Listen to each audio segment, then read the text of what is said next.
కలాం గారు indomitable spirit అని ఒక పుస్తకం రాశారు. ఆ పుస్తకంలో ఆయన ఒక మాట రాశారు. ఆయన ఇంగ్లీష్లో రాశారు, నేను దాన్ని తెలుగులో చెప్తున్నాను. నీవు ఏమవుదాం అనుకుంటున్నావు అన్న విషయాన్ని ఒక చిన్న కాగితం ముక్క మీద రాయి. కాగితం ముక్క మీద నువ్వేమవుదాం అనుకుంటున్నావో రాయడం గొప్ప కాదు. Let it be an innovation, let it be a discovery, or let it be fighting against injustice, whatever it may B.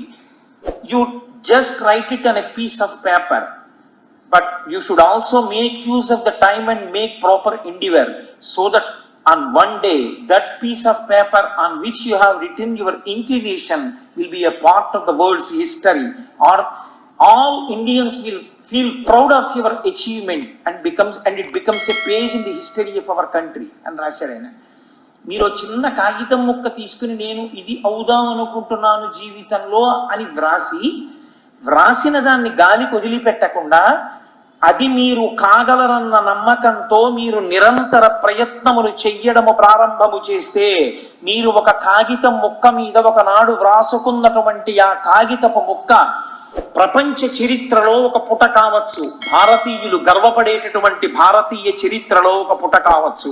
మీ శరీరం వెళ్ళిపోయినా మీరు నిత్యస్మరణీయులుగా నిలబడిపోవచ్చు. అది విజ్ఞాన శాస్త్రంలో ఒక కొత్త విషయాన్ని కనిపెట్టడం కావచ్చు, లేకపోతే ఉన్న సత్యాన్ని వెలుగులోనికి తీసుకురావడం కావచ్చు, అన్యాయానికి వ్యతిరేకంగా మీరు పోరాటం చెయ్యడం కావచ్చు.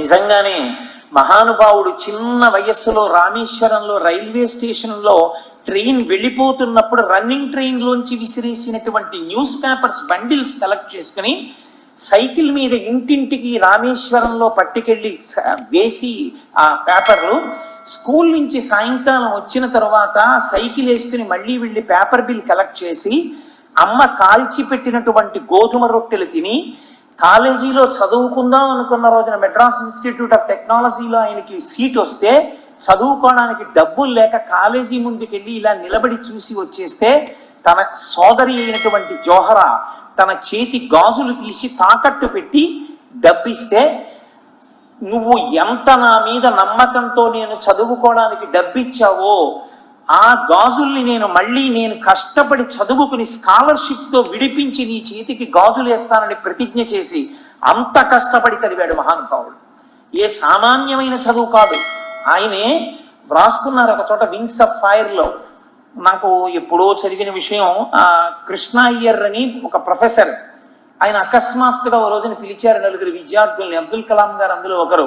మిమ్మల్ని లో లెవెల్లో ఎగురుతూ అటాక్ చేసేటటువంటి ఒక ఎయిర్ క్రాఫ్ట్ డిజైన్ చేయమని చెప్పాను ప్రాజెక్ట్ కింద. అప్పటికి అయిపోయింది MITలో ఆయన స్టడీ. మీరు ఆ ప్రాజెక్ట్ పూర్తి చేశారా అని అడిగారు. అయ్యా అది చాలా క్లిష్టమైన విషయం, ఇంకా కొంత సమయం పడుతుంది అన్నారు. ఇప్పటి వరకు ఏం చేశారు అన్నారు. ఆయన ఏం చేశారో చెప్పారు. ఆయన అంగీకరించలేదు. నిరుపయోగం, ఎందుకు పనికిరాదు నువ్వు చేసింది, నేను దాంతో తృప్తి పట్టలేదన్నారు. అంటే ఆయన అన్నారు 12 కారణములు చెప్పుకున్నారు. కలాం గారే రాసుకున్నారు. 12 కారణాలు చెప్పారు, అబద్ధాలు కావు, ఉన్న కారణాలు చెప్పారు. అది ఎంత కష్టమో తయారు చేయడం, ఎంత కష్టపడుతున్నారో చెప్పారు. ఒప్పుకోలేదు ప్రొఫెసర్ గారు.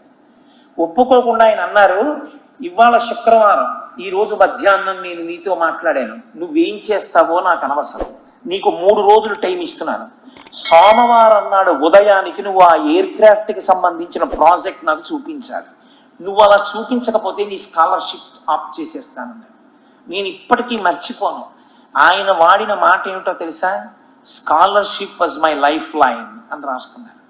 ఆ స్కాలర్షిప్ ఆగిపోతే నా జీవితమే ఆగిపోతుంది. అదే నా లైఫ్ లైన్.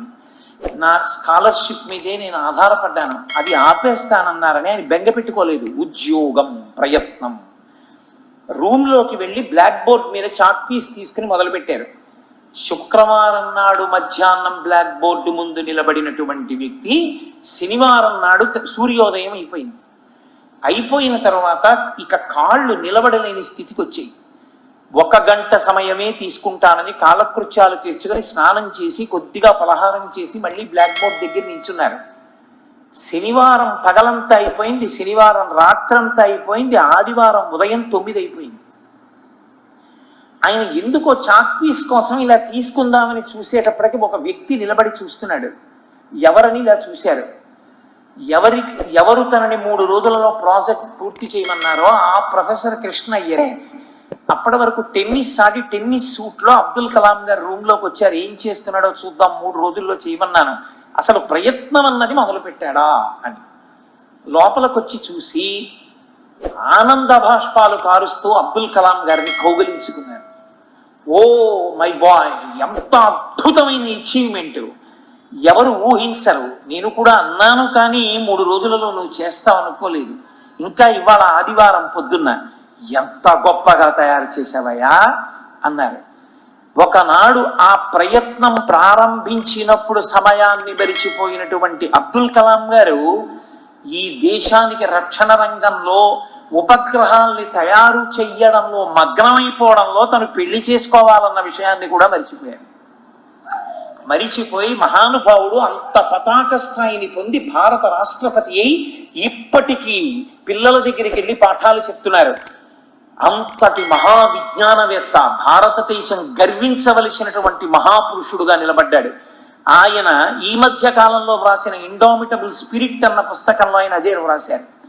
నువ్వు కాలాన్ని సద్వినియోగం చేసుకుని ప్రయత్నం చెయ్యడం ప్రారంభించు, ఈశ్వరానుగ్రహం కలిసి వచ్చిన నాడు నువ్వు దుర్నిరీక్షమైనటువంటి స్థాయిని పొందగలవు. అసలు నువ్వు ఏ ప్రయత్నమో ప్రారంభించకపోతే నువ్వు ఎప్పటికీ ఏదీ కాలేవు.